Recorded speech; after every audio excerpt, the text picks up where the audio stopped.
Welcome to Webmasters Posse. It's Wednesday again, and Agnes and Chris have joined me. Today I'm going to be working on, or we're going to be working on one of my business puzzles. I'm going to be going back to my own personal passion for heart health, and today I'm going to be getting the ladies to help me review the 12 risk factors that I maybe should have known or at least understood, because I'm hoping through the sharing of these risk factors that I found out I had, that other people that have similar problems will recognize these symptoms before they're as critical as I was.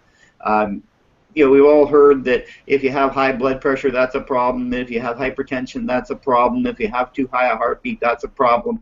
But as to how these things impact and how they add up, I think it's part of the education process that was sadly lacking.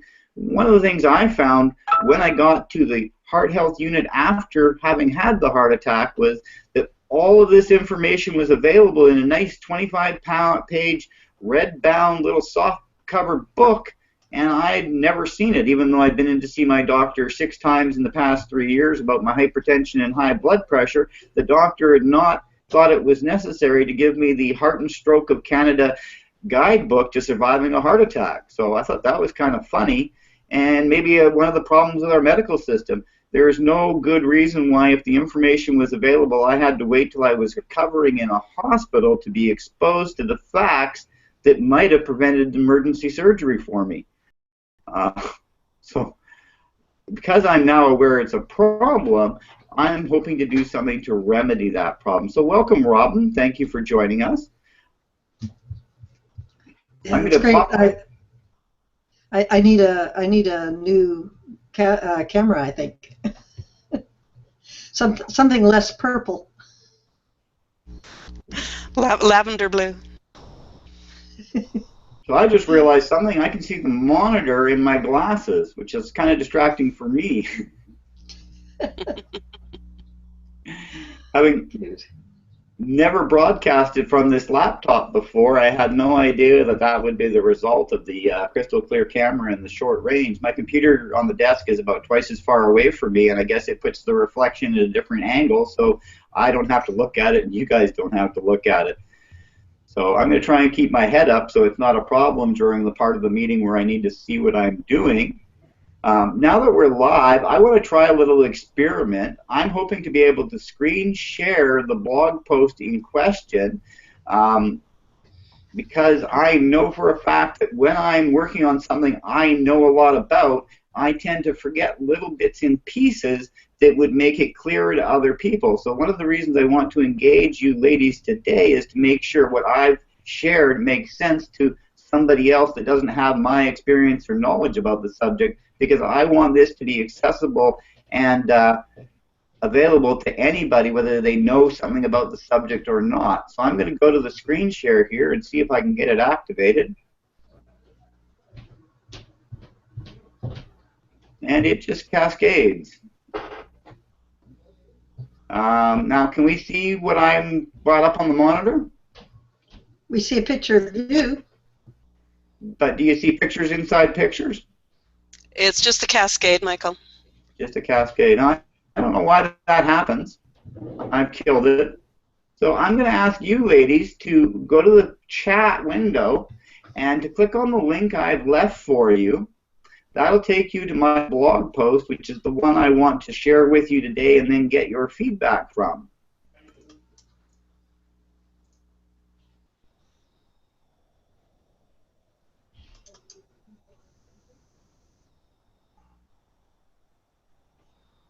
I hope that this link has taken you all to a blog, and at the top of the page it says Women, Heart Disease, and Stroke.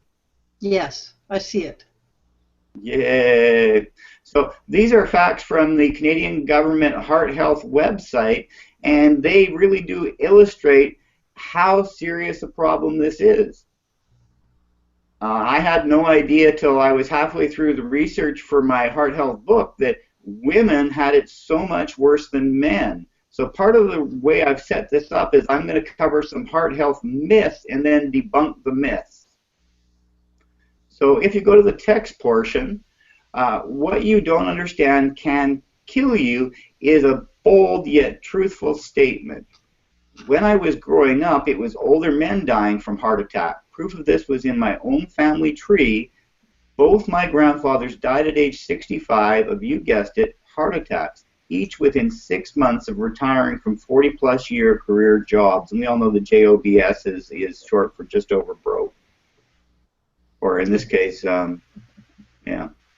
Yes. So there's a picture of healthy, skinny me cooking Easter dinner.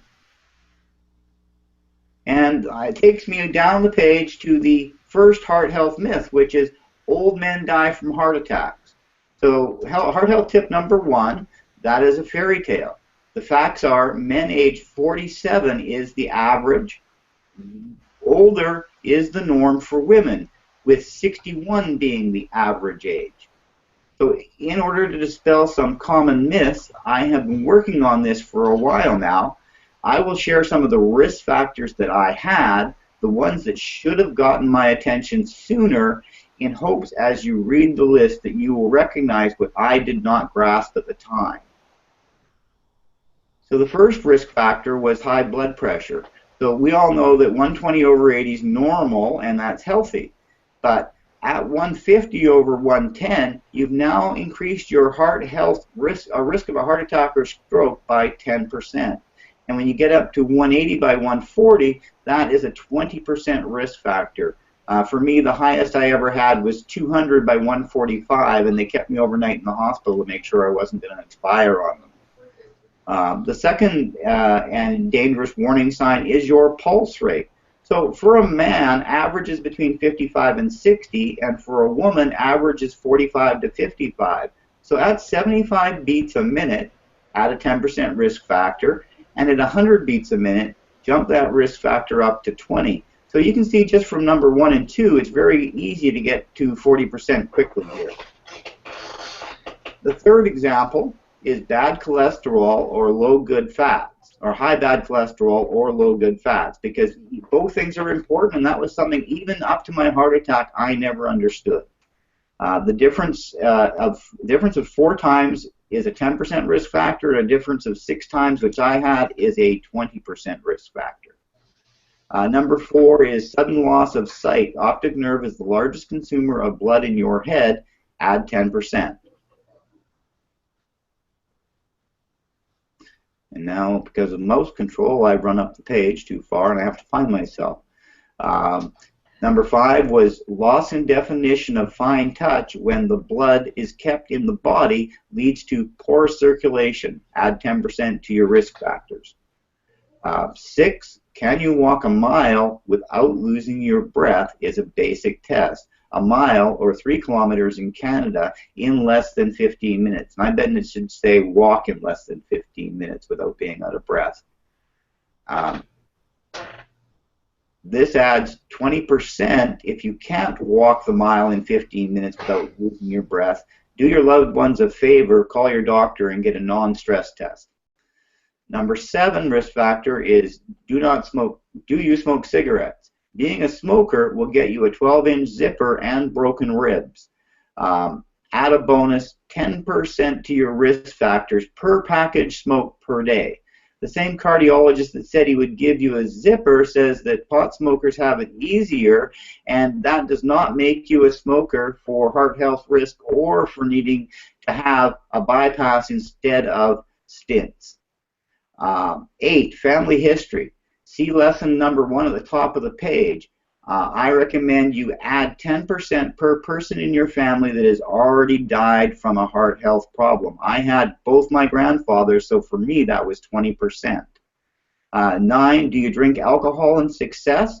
It's a double bonus score, and if you drink alcohol in excess, you need to add 20% to your risk factors. Alcohol being the largest significant factor after family history in heart health risk factors. 10 is death of a family member adds 20% to all risk factors by itself for the next 30 days. 11, do you have diabetes? Triple bonus adds 30% because 80% of all diabetics die from a heart attack or a stroke. Pre-diabetics add 10% to play it safe. Heart health risk number 12 is, are you Native American, African, or South Asian descent? Add 10%. Now, are those things clear? Do they need any more explanation than when I put down there? Because I want to keep this short. It's already 700 words. But do I need to provide any more information during the risk factors to make them understandable?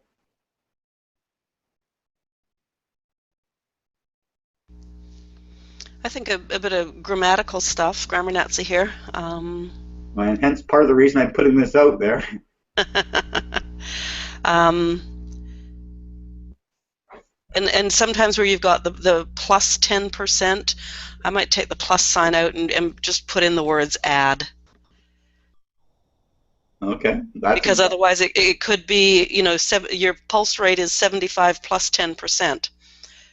So that would be another 7.5 beats per minute. That makes sense. And you could even put a BPM after that, 75 BPM. Okay. Yep. Just to, you know, simplify it for the non-initiated. I'm glad you have some sort of medical background. I never thought of the BPH to clarify that, but I also didn't want to spell it all out every time, because then all of a sudden I'm adding 100 words. So what are you going to, you're just presenting this information at this point in time? Yeah, I published it as a post to get it out there, but I'm sending a copy to the company this weekend. They're going to put it before their medical staff to make sure that my math is accurate. A lot of this stuff comes directly out of the heart health manual that I got in the hospital, but I've taken it and put it in a different format, hoping to make it more accessible. By keeping it short and sweet, I'm hoping that people will take the time to read through all of it, and if they recognize any of the risk factors, then they're going to move forward with getting more information. So really, I just need to know that it makes sense, because I don't want to send a layperson to something that doesn't have a minimum amount of information to be clear, but I also don't want to write, this is the book. It's just going to be on the back cover or inside the front cover as some tips, and maybe separated just as the 12 warning signs. I have given some heart health tips if we carry on from below the 12. Heart health tip number 2, you can die from a broken heart. Remember risk factor number 10. As you can clearly see clearly from the list, anyone can quickly get way over 100 without even counting all the factors. That, my friend, is the biggest part of the problem. At 46, when my number came up, my risk factors added up to a total of 144%. The 120 I had added up over my life, and then the added pressure of losing my mom at 64 to liver failure almost made me a statistic. One can die from a broken heart. It adds 20% to all existing risk factors you have at the time for at least the next 30 days. My widowmaker heart attack was 30 days after my mom Heather died, and that was when I became aware that that was what the nurse in the intensive care had said to me. Was she said I'd look really flush and I should go get an EKG, but of course I was all stressed out from losing my mom and was worried about taking care of all the family needs because I was the oldest and needed to take care of those things. I never went and had that echocardiogram done or a stress test, and 30 days later I had the heart attack she'd warned me about. So even sometimes when we hear these things, we don't understand them. But I know for people that have heart health issues, the biggest problem is that things that used to make sense don't make sense anymore. So part of the reason for getting all this information out beforehand is because when you're really ill, you aren't able to think clearly, so you need to understand these things before you get so critically ill they don't make sense. So heart health tip number 3, when you get thirsty or have a pain in your chest, it is time to get someone to take you to a hospital or call an ambulance. Myth number 2 I debunk here is more men than women die from heart attacks. Facts say otherwise. Truth, 40% of men die outside of a hospital. Scary fact that changed my mission statement and makes this my leading piece. 80% of women die when they have their first heart attack outside of a hospital. 2 big reasons. Most do not recognize what is happening till it is too late. And second and larger problem is the fact that women's hearts are not adaptive like men and cannot repair itself by making new small arteries around the blockage. 50% do not survive 5 years, and this is true for either gender. And I've just got a call to action here at the end. P.S. This is what lights my fire, gives me a burning desire to share, yet I guess I should be getting the word out, so to speak. Imagine taking your car to a garage and the sign on the wall says 50% of the cars serviced here will be on the road in 5 years. Would you even let them look at your car?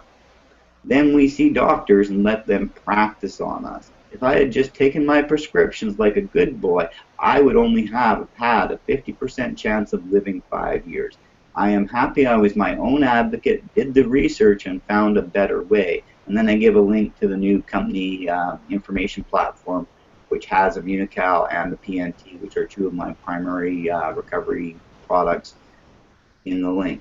So is there anything more that needs to be added, or is there anything maybe I could take out without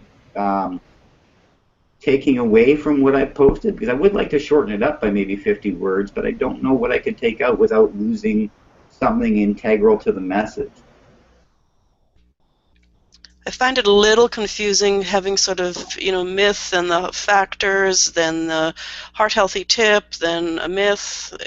I just find it a little distracting. Well, I was a little confused at first. I mean, I figured it out after scrolling up and down several times. Okay, so maybe put the risk factors first and then give the myths and tips afterwards, as opposed to intermixing them. Anybody else want to wade in? Once I unmute. If you can put the myths together and the tips together so that you don't have a myth and a tip and a myth and a tip. Yeah. Now, would it be worthwhile to publish the 12 risk factors by itself and then do a separate post, and in the separate post cover the myths and the tips? And that way I can get part 1 and part 2. Okay. With a link to them, so you can link from the first one to the next one. Oh, I see. And if you want more information, go here. See more, yeah. Well, that might work, because I know at 750 words, it's getting up to be a pretty heavy post. And it is kind of confusing.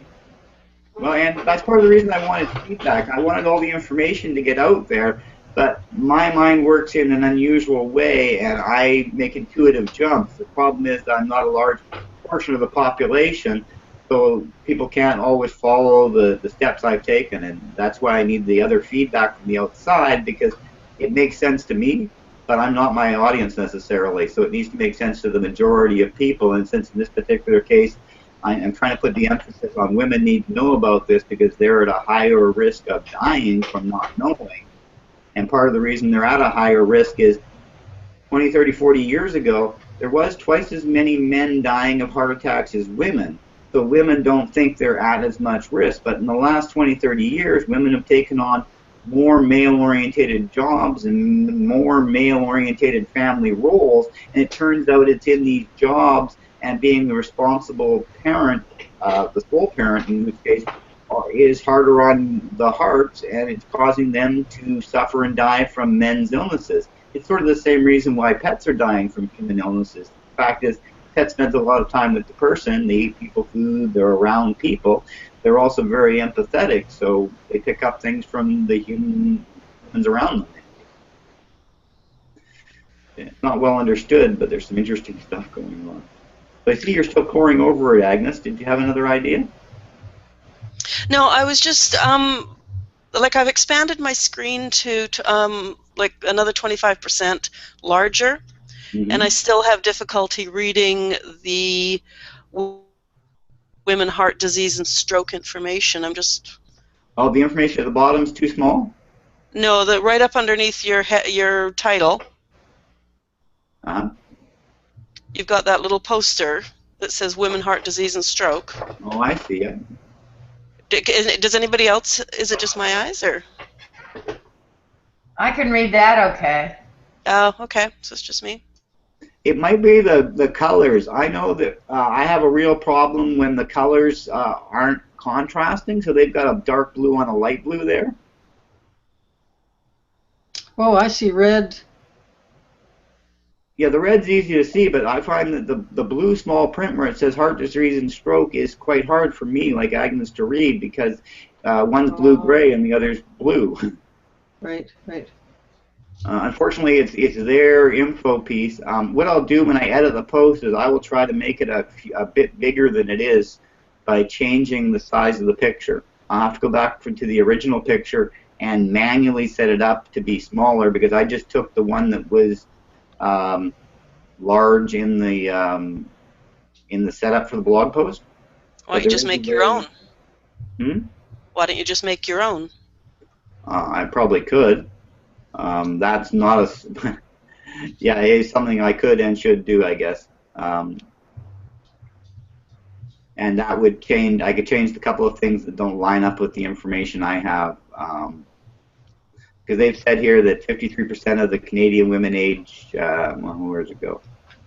Women are 16% more likely than men to die after a heart attack. That's not the statistic I found on the Canadian Heart Health website.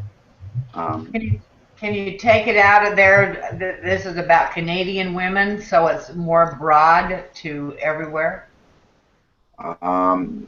Potentially, and that would again be helped by me making my own information instead of copying theirs. I just thought it had some cool information on it, but now as I look at it more, it doesn't follow exactly what I've already done, so it may lead to further confusion. So yeah, I'll take a look at that today after this webinar and see what I can do to produce my own graphic and my own bits of information that line up with the 12 tips. Whose website more accurately. Whose website is makehealthlast.ca? It's attached to the Canadian Heart and Stroke platform. I don't know if it's private or a government-run support site. It was a clickable link on their website for more information. If you would like to send me the blog, I'd be happy to do some of the spelling editing. That would be great, Robin. The thing is, in the group here, all three of you ladies spell and grammar better than I do, so I really got some advantages to this group. Hello, Peter. Hi, Peter. Hey there. Sorry, folks, gotta go. All right. Duty calls. One person's in, one person's out. Is Peter stuck, or is Peter just muted and I can't hear him? Yeah. Perfect. Welcome. No, I'm just didn't want to interrupt.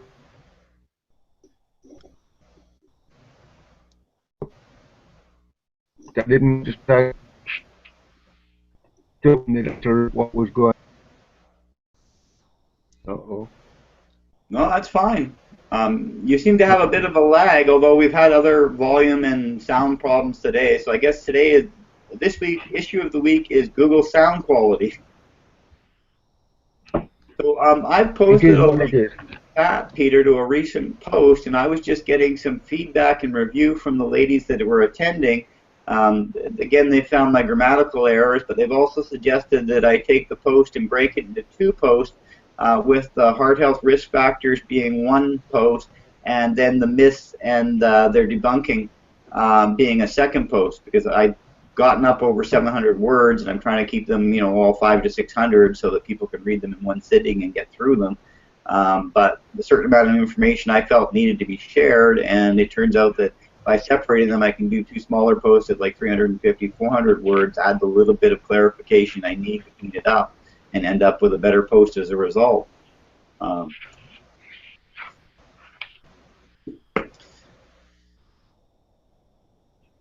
So I'm not going to start back at the beginning of that. I've gotten some feedback, and I'm happy with that feedback. I was hoping to cover a health tip today, and since I have a new book to read from, and Peter's just showed up. Peter, could you give me a page number between 10 and,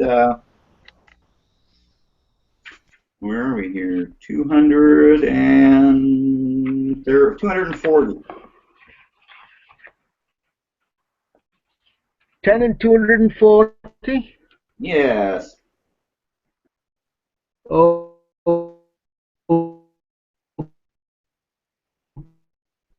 okay. Day of the year is 5.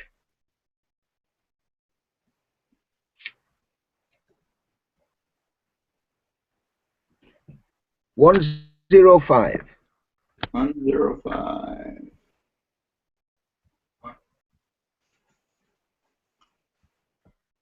In honor of the 105th. Well, Peter, you have an amazing gift for the numbers. And I'm glad I asked you. The page in question is, funny enough, GSH, which is glutathione synthesis and reperfusion injury.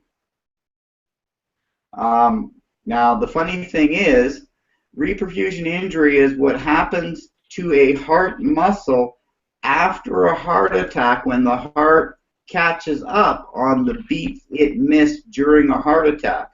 So the book in question has 12 chapters on 12 different illnesses, and I asked Peter at random for a page from the book to cover today, and it's about the topic that I was discussing. Now, there are no coincidences in the world, so I'm going to read this one page to you, and maybe in the process of reading it, you'll find some piece of information I can use to make the post I just shared with you clearer. So it says here, if a blood clot deprives tissue of blood and oxygen for more than a very brief period, its ability to produce life-giving energy is compromised. The immune system responds by building up a neutrophils, a type of white blood cell, further compounding the damage by releasing even more products of oxidation. When bypass surgery or thrombolytic drugs break down the clot and re-establish oxygen flow, this tissue is said to be reperfused. But when the fresh blood flows into the starved tissue, it responds with a surge of energy production, and that places an exceptionally high oxidative stress on the tissue at the very time that its antioxidant resources have been depleted. Paradoxically, this causes further damage. This condition is called reperfusion injuries. Pharmacologists such as K.S. Kilgore and B.R. Lessingham from the University of Michigan long ago suggested that antioxidants should be administered alongside the thrombolytic therapy. Cardiologists at the University of Brescia in Italy have shown significant glutathione depletion after cardiac ischemia and the ability of NAC to combat this depletion. Now, NAC is a man-made chemical that is called N-acetylcysteine. It's the artificial version of natural cysteine that's provided by the product in the protein that they make in Immunical. So there's the man-made, which has been shown to benefit people in this condition, and the naturally occurring, which is what I use. So GSH and the circulation. There are many other ways in which GSH protects blood vessels, but they exceed the scope of this book. They involve the role of GSH in maintaining smooth muscle tone in the vessel walls, and shifts imbalances in substance, including progranulins, leukotrienes, thromboxans, and platelet factors. For more detailed information, consult references in the following chapter. As a conclusion, glutathione has been shown to diminish the oxidation of fats, lipid peroxidation, decrease circulating cholesterol, minimizes the inflammatory response around arteriosclerosis plaque, stabilizes platelets, and protects the sensitive linings of the arteries. These are all important ways to combat hardening of the arteries and subsequent heart disease. Glutathione also diminishes damage to oxygen-deprived tissues during ischemia or a heart attack, and also during subsequent complications caused by reperfusion.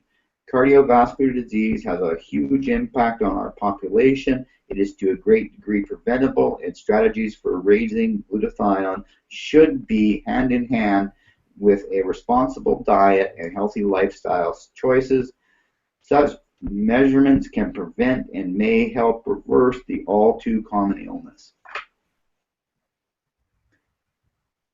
Awful lot of facts, but a lot of big words there too. Well, yeah, and the guy that has English grammar problems is trying to pronounce these huge medical terms with 17 letters in them.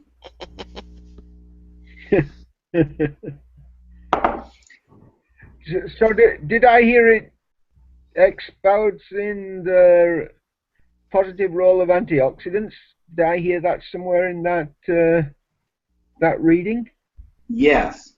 The statement was, when they give the thrombolytics or the clot busters to the people that are having heart attacks or stroke, the medical recommendation from the hospital in Italy that did the study was huge doses of natural antioxidants should be administered at the same time that the clot busters and the blood thinners are administered, because they will help absorb some of the damage done to your bodies by the medical process from the two drugs that they have to use to thin your blood and to kickstart your heart.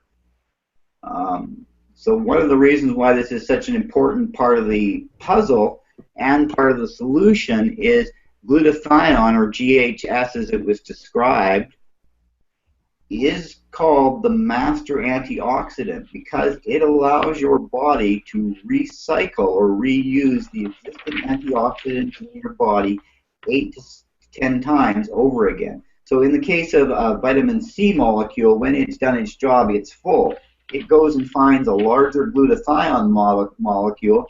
It deposits the negative electron, is collected, and it's now antioxidant again. It can go out and get another negative electron and bring it back to the glutathione. When the glutathione molecule gets its 8 to 10 negative electrons, it then becomes heavy and it's water soluble, and it's excreted out through your digestive system normally, detoxing your body. The problem is, as we age, unless we're taking huge doses of antioxidants, there isn't enough raw ingredients in our diet to supply enough cysteine to synthesize glutathione production. That's why this company spent huge amounts of money in research over 45 years on isolating the specific milk proteins and the specific enzymes and all the little tiny things that have the cysteine molecules or glutamate or glutamide, which is the other. There's 3 things you need to have glutathione in your body. 2 of them are readily available in our food source, but cysteine is no longer available naturally. One example is you'd have to consume 11 fresh, raw, organic egg whites every day to get the same dosage I get in a little 10-gram foil package. Another way to get the same amount of cysteine in your diet would be to take a 25-pound box of broccoli, juice the entire case of broccoli, and consume it all in 1 calendar day. That would make about 2 liters worth of broccoli juice. Anybody want to try and consume 2 liters worth of broccoli juice every day? You can see where at some point it just becomes absurd. And the problem with the egg whites is, for them to have the same sort of food value, they must be within half an hour of being hatched by the chicken, and they cannot have been cooled. So you've got to have a farm.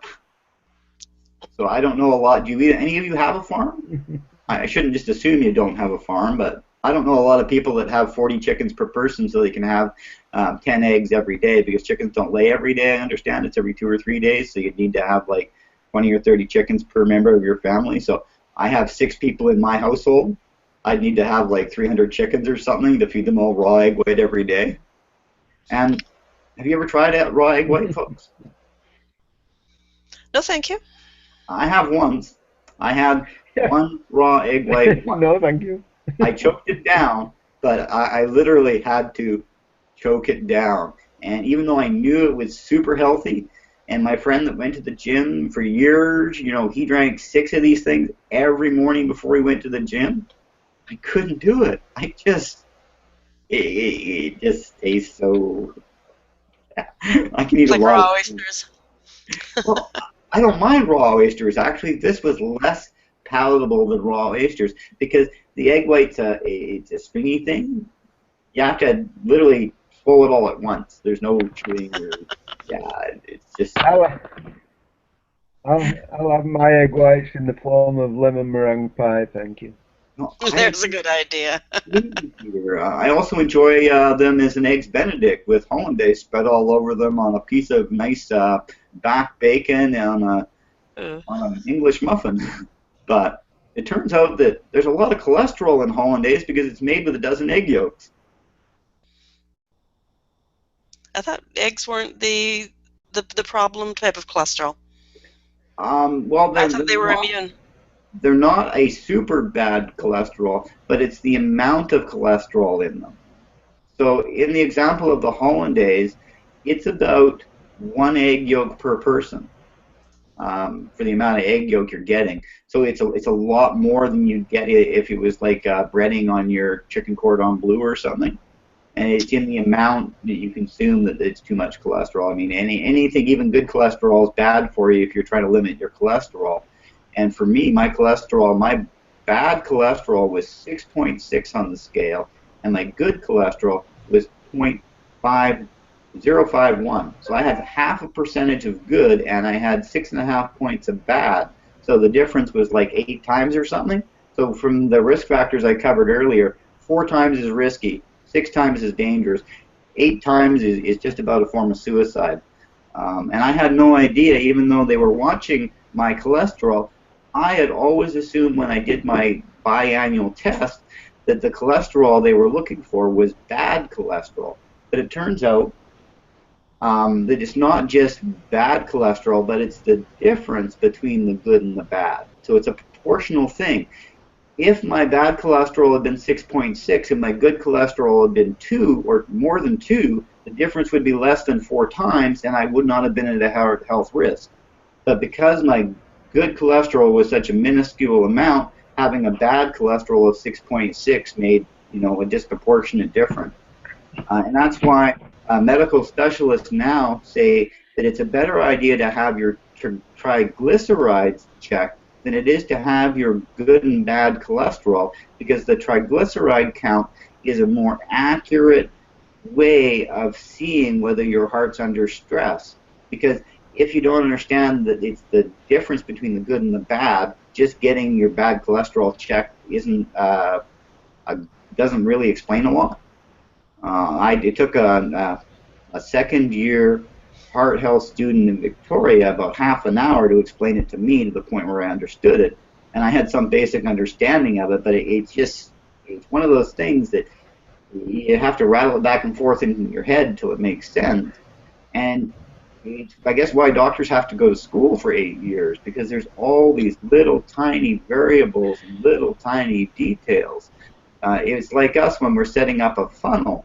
If one click point in the funnel is unclear, or the link doesn't work or go where it's supposed to, the whole funnel's useless. And it's the same thing with a bunch of medical knowledge, which is one of the reasons why I'm happy the company is going to start reviewing my stuff before I really start pushing it out there, because I don't want my lack of complete understanding of the subject to either get myself or them in trouble. But of course, as soon as I say something that's totally incorrect, some doctor's going to jump up and down and say, he doesn't know what he's talking about. He made one little mistake.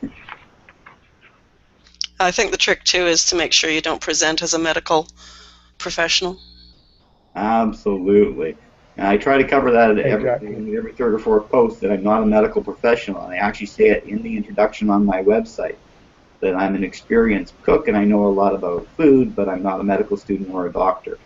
But again, it's what people perceive you're saying, which is why the company likes to get all of our testimonials and all of our medical claims checked. Unfortunately, but until now, the system was so arduous for getting that sort of review. It would take months to get a response. That usually by the time you got a response, the reason you wanted to share it was completely gone, and it was irrelevant. So now that they're getting a faster turnaround and they're looking at this as an option, as a way to promote themselves to a broader group of people, I am refreshed and invigorated, because for a long time the company was run by lawyers, and the last thing anybody was allowed to do was make a health claim or to offer a testimonial that had in any way in its contact a health claim. But when you're promoting a raw natural health food product that has provable medical claims, I think that the place to start is with those medical claims and then work backwards, especially if they've got the scientific evidence to support the claims as proven by 3 company publications. And I believe now there are 211,000 public references in PubMed over a 46-year period. Knowing that there is 80,000 articles about vitamin C and about 60,000 articles about vitamin D, the fact that there's over 210 about glutathione might show some people as to the importance and the amount of research that's gone into this supplement. So if your doctor tells you he knows nothing about it, it's because he hasn't opened his desktop reference and isn't willing to look at any of the research, because the information is out there. If you go to PubMed in the States or in Canada and you type in immunocal in cancer or immunocal in heart disease or immunocal in diabetes, you will pull up 8, 10, 12 articles that each go to a different medical study, and it gives all the information as to how many people were involved, how long the study was, what the results were, good and bad. Unlike some companies, we've even published our negative results on the few times that they've come up. It turns out some people can't take our product. It's a 0.041% of the whole population, which is less than 0.5%, but there's that small group of people who are actually allergic to the milk protein that does the magic, and they can't take it. There's also people that have had a heart organ transplant which can't take our product, because if you're on immune suppressants, you don't want to stimulate your immune system, because you might reject the heart organ transplant the medical system has given you to save your life. But I know none of you have had an organ transplant, or I just don't think any of you had an organ transplant, so it's not a concern, but I always like to bring it up. It's like when I'm talking about heart health, we have a product called tart cherry juice, which has naturally occurring melatonin. Now, what a lot of people don't understand, and I didn't until after I was on blood thinners, warfarin and Coumadin, which are the 2 most common blood thinners on the planet, are melatonin sensitive.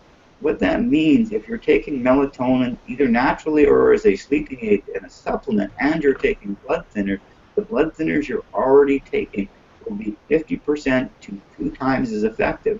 Now, the danger is no 2 people are alike. So for some people, it increases the effectiveness of their blood thinners by 50%, but if it doubles the effectiveness, you're then in a position where you might bleed out. So you can see details. All details, right? I actually had the misfortune of getting a girl on immunocal that was on blood for having had a... that's the reason. Sorry?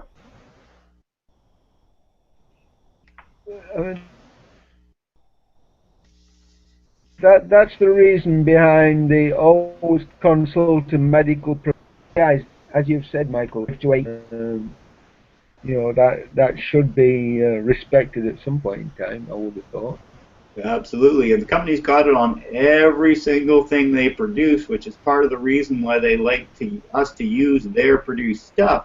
The problem, as we all know, is if 300 people publish exactly the same thing, it has no value, because after a certain point, when there's duplicate publications, it's just considered spam.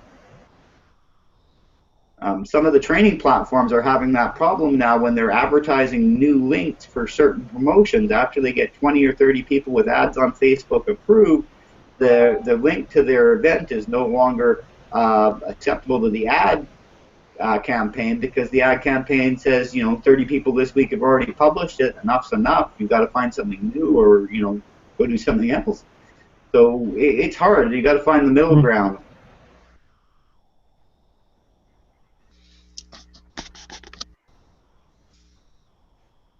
I have covered everything I want to, so I'd like to put it open to all of you to ask questions and or give some feedback from what I've covered today.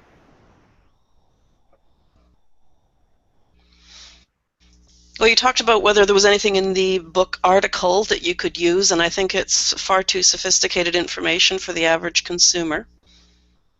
So I don't disagree.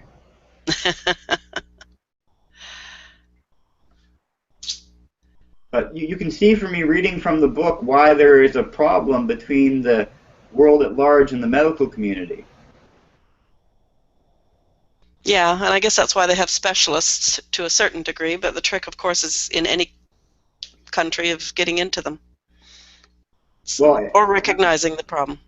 And the unfortunate truth is, even though there's this huge pile of medical evidence, I don't know how it is in the States, but here in Canada, you can be a general practitioner with 1 day of food and nutrition education. So 1 8-hour class, you can be a general practitioner and go out and practice medicine with less knowledge about food-based treatment than a physiotherapist or a chiropractor. A chiropractor actually has to have 40 hours, and a physiotherapist has to have 80 hours worth of nutritional training. But your GP can get away with 1 day, 8 hours of nutritional training. I was just shocked, but I guess I shouldn't have been. My own cardiologist, who's been a practicing cardiologist locally here in this town for 29, almost 30 years now, says that he doesn't think that it was the supplement I took that protected my heart muscle, although I can cite 3 clinical trials that prove this supplement protects hearts against reperfusion injury. The one I took him was a study done on lab rats where they had gotten the rats drunk until they had heart attacks. So when he read the article, his statement was, this article would only support your argument, Michael, if you were a drunk rat.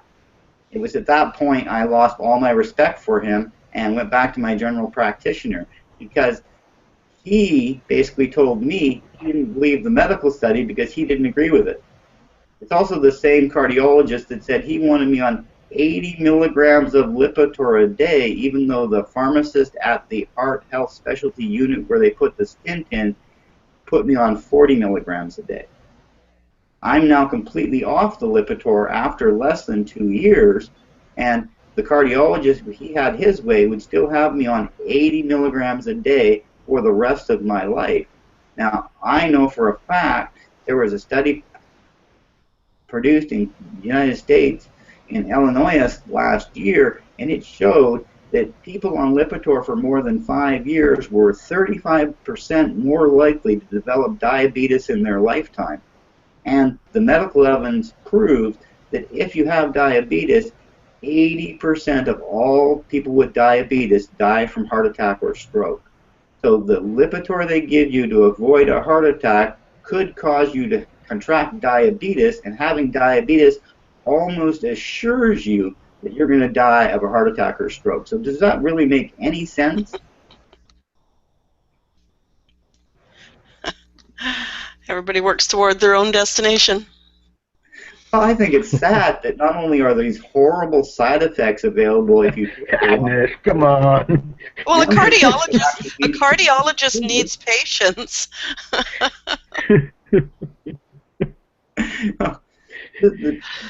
I was just thinking about the guy who exercised every day and then walked out in front of a bus. Yeah. And that isn't always the solution. There was a man in the hospital when I was having my 4 stints. The next day, he went in for a quad bypass, and he had been running 10 kilometers every day for over 20 years. He actually had his heart attack out running the day before I talked to him. And well, it's the old Jim Fixx story, though, you know, I mean, if you're not going to have a good diet, or if you have genetics that are working against you, then, you know, like, it doesn't matter how healthy you are, but if being more healthy is going to serve you in other ways, so it's still not an excuse to go running every day. Yeah, I think there's a lot, I mean, there's a lot to be said in the whole, I mean, you read today about I mean, the only thing that I could really understand was, the word that was short. All the rest of the words got me. I would have had to get my medical dictionary out, which means I would have to go to the library. My point is, it's not called Michael's sickness and repair. It's called Michael's Health Answers. It's about wellness. I think it's important that one distinguish. Let the medical community be in, 5, 8, 10 years of training and push the drugs of the pharmaceutical companies. But I do think there's an important message to be gotten out there that has to do with wellness and accelerating, improving one's quality of life through wellness. I mean, I personally, I think I tend more to be attracted by a wellness message than an anti-sickness message. I don't If disagree. that helps. No, it does actually, and it shows that I'm on the right path, because I think if you focus on the disease, you're doing yourself a disservice, because anytime you focus on something, you get more of it. Exactly. What you think about, you bring about. Absolutely. So yeah, the risk factors are important and need to be brought to people's attention, but we can't dwell on the negative, otherwise we'll bring more negatives into our life. I've seen it, I've learned it, I'm working on it.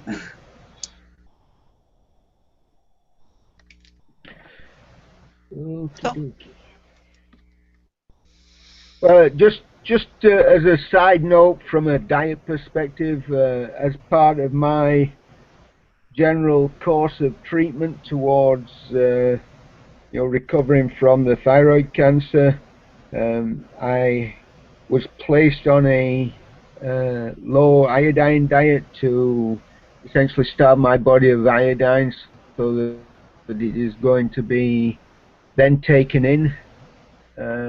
And the diet was extremely successful in that, by focusing on